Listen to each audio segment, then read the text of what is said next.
ರಾಜ್ಯ ಒಕ್ಕಲಿಗರ ಸಂಘದ ಕಾರ್ಯದರ್ಶಿಯಾಗಿ ಕೆಲಸವನ್ನು ನಿರ್ವಹಿಸಿದಂತಹ ನಮ್ಮ ಉಪಾಧ್ಯಕ್ಷರಾದಂತಹ ಕುಂಡಪಳ್ಳಿಯವರಿದ್ದಾರೆ ಮತ್ತು ಹಿರಿಯರು ಪೊಲೀಸ್ ಅಧಿಕಾರಿಯಾಗಿ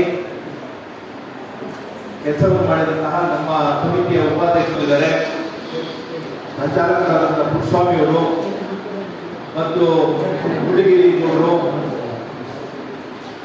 ನಮ್ಮ ವೇದಿಕೆಯ ಮೇಲೆ ಇದ್ದಾರೆ.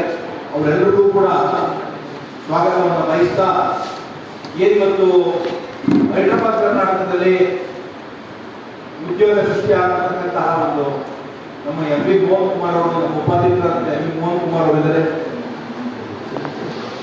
ಸರ್ಕಾರಗಳು 1:5 ಅನುಪಾತದಲ್ಲಿ ಉದ್ಯೋಗವನ್ನು ಭರ್ತಿ ಮಾಡಬೇಕು. ಕೇವಲ ಹೈದರಾಬಾದ್ ಕರ್ನಾಟಕದ ಭಾಗದ ಮಾತ್ರ ಉದ್ಯೋಗವನ್ನ ಸೃಷ್ಟಿ ಮಾಡಿ ನೇಮಕಾತಿ ಮಾಡಿ ಉಳಿದಂತಹ ಕಿತ್ತೂರು ಕರ್ನಾಟಕ ಇರ್ಬೋದು, ಕರಾವಳಿ ಕರ್ನಾಟಕ, ಹಳೆ ಮೈಸೂರು ಕರ್ನಾಟಕ, ಮಧ್ಯ ಕರ್ನಾಟಕದ ಭಾಗಗಳಿಗೆ ಅನ್ಯಾಯ ಆಗ್ತದೆ. ಇದನ್ನ ಸರಿಪಡಿಸಬೇಕು ಸರ್ಕಾರ.